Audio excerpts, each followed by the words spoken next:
Drage gledalke in gledalci, dobrodošli v izobraževalnem programu Na vesti.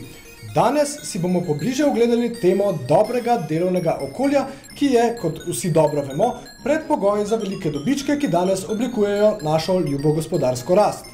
Najpomembnejše pri delovnem okolju je obnašanje do sodelavcev.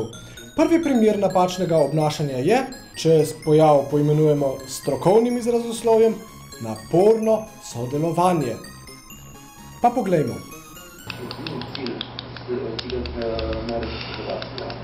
Ampak da se domače teme mnogo bolj spolj. Ko pa imamo vlado, ki je na tu in tam, kdaj imamo vrže, kakšen zakon, ki je na... Res me moti, če mi Anej dirka kuli za ušesom in mi gleda čez ramo. Res je, kar pravi dekle. Človek zares težko dela, če mu kdo gleda izza hrbta, še posebej, če pri tem proizvaja ponavljajoče se iritativne zvoke.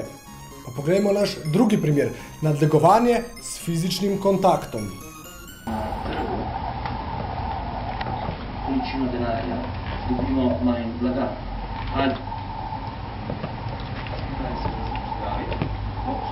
Ne maram, kako mi Nejc nabija žogo v glavo.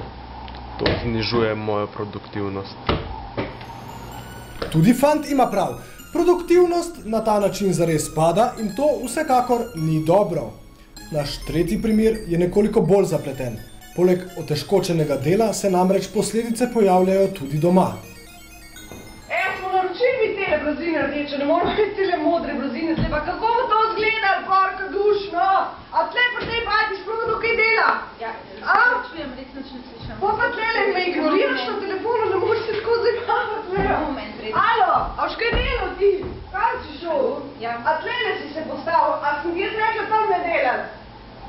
A boš nehala govoriti po telefonu? Jaz nekaj se mora razumeti, kje so rdeče blazine, no?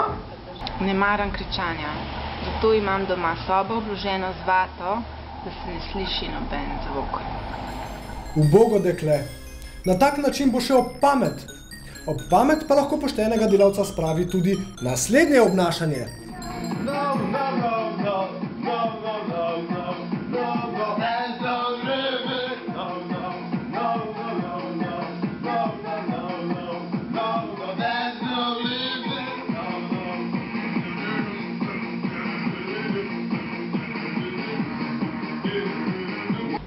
Včasih si želim, da bi bil toliko mraz, da bi se še Anej prehladil.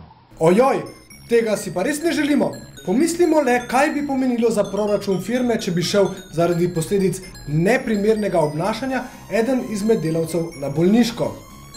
Poglejmo si še zadnji neprimerni način obnašanja na delovnem mestu, tako imenovano nagajanje z nekoherentnimi dejanji, ki ima lahko, o tem mislim, da mi ni potrebno izgubljati besed, katastrofalne posledice. Dino. Ej. Lej. Si tlah s tem? No, alo. Lej. Vem, da mi hoče dobro, ampak to znižuje mojo produktivnost in IQ. Moja produktivnost je recimo v zadnjih mesecih padla za 0,7%. IQ pa kar za dobrih celih 30%. Grozno! Firma bo šla v stečaj! No, upajmo, da se je ob ogledu te oddaje nagajivi sodelavec česa naučil in da bo s svojimi dejanji prenehal, preden bo prepozno. Tako, to je bila prva oddaja izobraževalnega programa Na vesti.